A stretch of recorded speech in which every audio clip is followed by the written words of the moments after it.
Hello everyone, it's Karla. For those of you who don't know me, I am the author of the Amazon best-selling breast cancer memoir, Dig in Your Heels. I want to talk to you today about how to get started writing your book.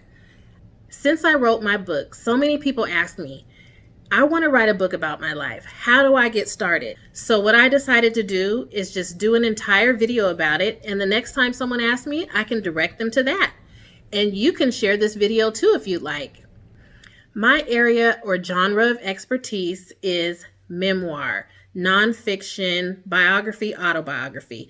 I love a good rags to riches story, and I love a good self-help book. So there's really no surprise that that's what I would write.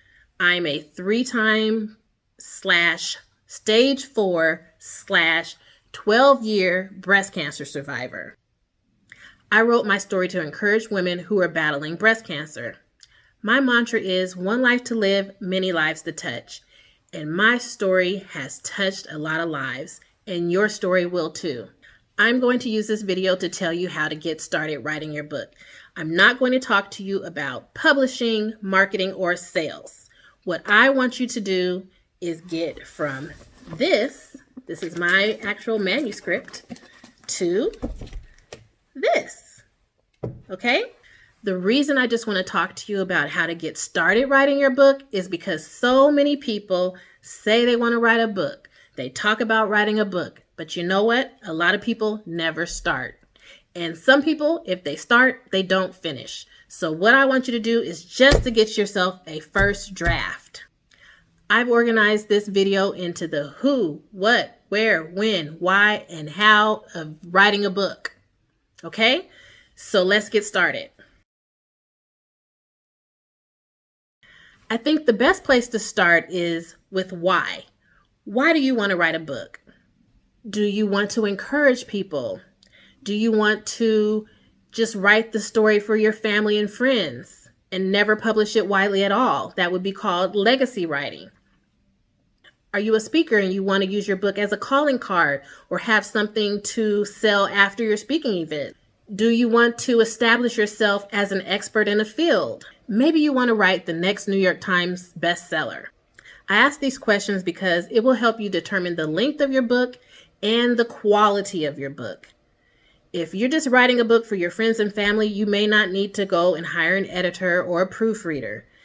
If you want to become the next New York Times bestseller, you're probably going to want to spend a lot of time writing your book, rewriting it, getting it professionally edited and professionally proofread. The reason I wrote my book is I wanted to encourage women. I also wanted to make an impact. So I wanted this book to be widely distributed and widely read.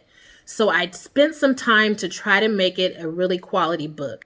I learned in the process that you should have an editor and a separate proofreader. So I didn't have money for both. So I got the professional editing and I had my family and friends do the proofreading. I also would have loved if it would have been a New York Times bestseller. Not to say that it still can't be. Now let's look at what. What is the purpose of your book? What do you want the reader to take away from your book? This will help you stay focused. It will also help you determine how long your book will be. It will also help you know what you're going to share, what you're not going to share, how in depth you want to be. It'll help you narrow down your focus so you're not all over the place. For example, the purpose of my book was to inspire women going through breast cancer, to educate people who thought it would never happen to them, and also reduce the mortality disparity within the African American community. I wrote my book from diagnosis to reaching the 5-year cancer-free mark. There were a lot of noteworthy things that happened in my life in that 5-year span. But I had to stay focused on my breast cancer journey and just touch on those issues and how they impacted my life. Next, who? Who is your book for? Who is your target audience? How informed is your audience? This will help you know what language to use. Do you need to educate them about the subject or do they already know? I wrote my book assuming people didn't know anything about breast cancer. I even included definitions for terms that I thought people didn't know. My target audience was primarily young women, so I talked about issues they could relate to. For instance, my mother cringes at the fact that there's sex in my memoir, but sex after cancer is a very important topic for young women who are battling the disease. So know your audience and speak to them. The other reason you want to know your audience is because you want to start finding out where they are. You want to start telling people you're writing a book and start building your fan base. While I was writing my book, I was building my social media following, and I was using the hashtag #amwriting on Twitter so that people knew that I'm in the process of writing my book. I called myself an author. Even though I wasn't published, I was an author. I'm writing a book. Start building your fan base. You can never start too early. The next thing you want to ask yourself is where? Where am I going to write this book? This is important because you're going to need a quiet space where you can clear your mind and think. So, you might need to get buy-in from your family. Let them know, I'm writing a book. I'm going to set aside this time and this place. And when I'm writing, do not disturb. If you take this seriously, they will take it seriously also. So make sure you have a good quiet space where you can write. Okay, so let's talk about when. Now we're getting to some timing. When do you want to have this manuscript completed? You need a writing goal. If you don't have a goal, you'll never accomplish it. Set a deadline. Once you start writing, you'll get an idea of how many words you can write in one sitting, and then you can set your goal. I wrote the bulk of my book during National Novel Writing Month, which is in November. I found out about it. It starts November 1 around the globe. Everyone starts writing. You're trying to write a novel within the 30 days. And it's very possible to do if you stay dedicated and you hit your word count goals every day. A novel is about 60,000 words. And in 30 days, if you write 2,000 words a day, you could have your first draft. So that's the goal. So I just joined in, even though I wasn't writing a novel. I just wanted to write with other people and have some accountability. I set my goal for 1,000 words a day or more. And I really knocked out a lot of my book. Your document software will have word count in it. In Microsoft Word, under the Review tab, where spell check is, there's also word count. So that's how you can figure out how many words you're writing every day. Now for the nitty-gritty. How? How are you going to write this book? Here's one tip that I think is very important. You need to read books. You need to read books in your genre, and you need to read books on your subject matter. You don't need to reinvent the wheel, but you also need to differentiate yourself. When I wrote Dig in Your Heels, all the breast cancer memoirs that I had read ended after treatment. So I was always left wondering what happened next. What was the new normal like?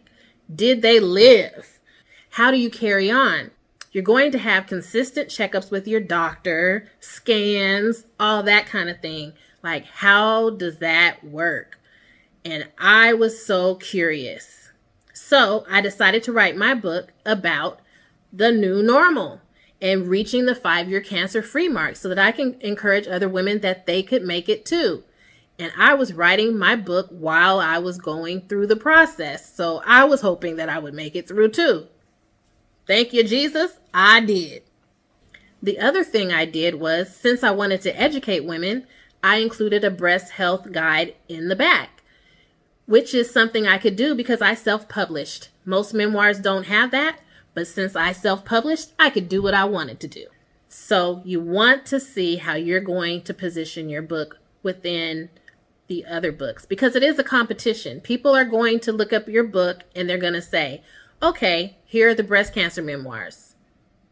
There's 10,000 breast cancer memoirs. Which one speaks to me? They can't all be the same. The other reason you want to read other books is to learn how to structure your book, how to structure your story, develop your plot, all of that kind of thing. You get that by reading books. Hopefully you want to write a book because you like reading books. Reading books on your subject matter and your genre will be very helpful. Do your research. Watching this video is a good start. Research writing a book. How many words should your book be? Research the facts you want to include in your book. Research publishing. Do you want to self-publish or do you want a publisher to pick you up?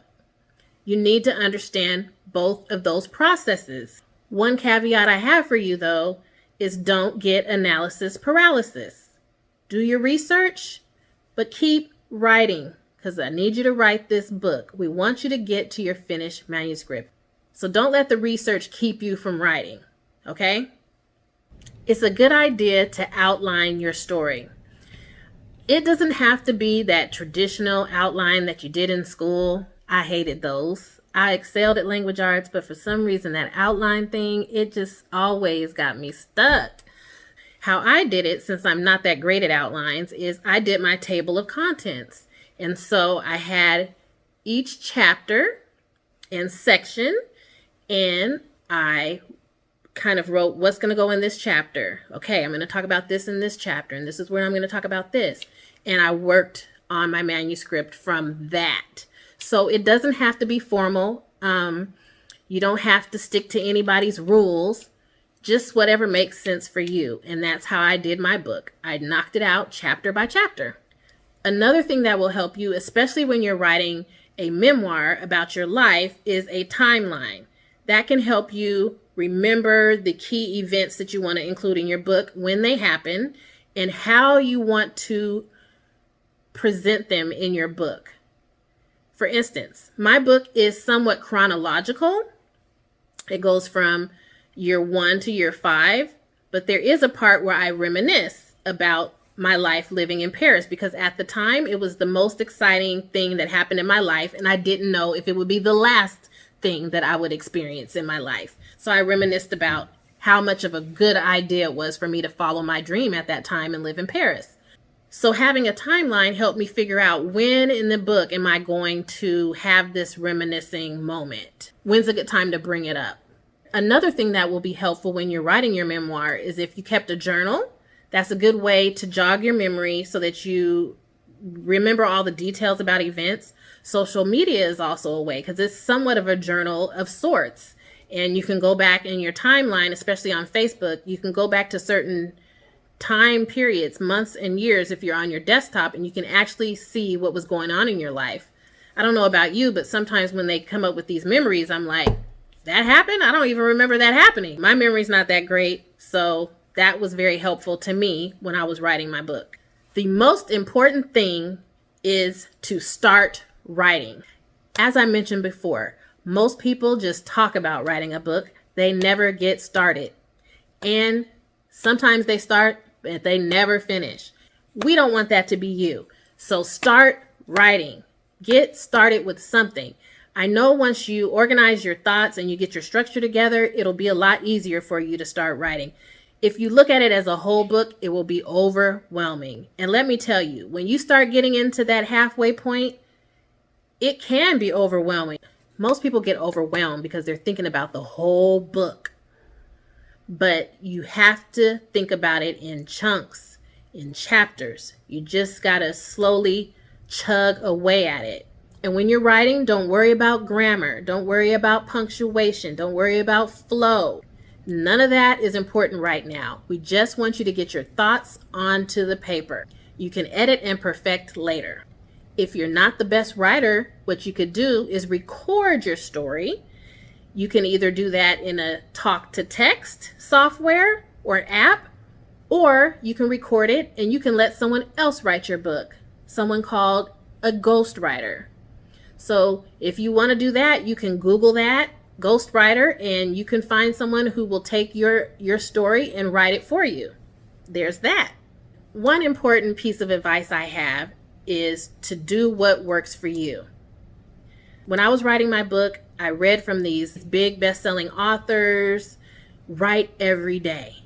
If you don't write every day, you're not going to be a good writer. Well, I don't write every day, and I didn't write every day, but I still wrote a book.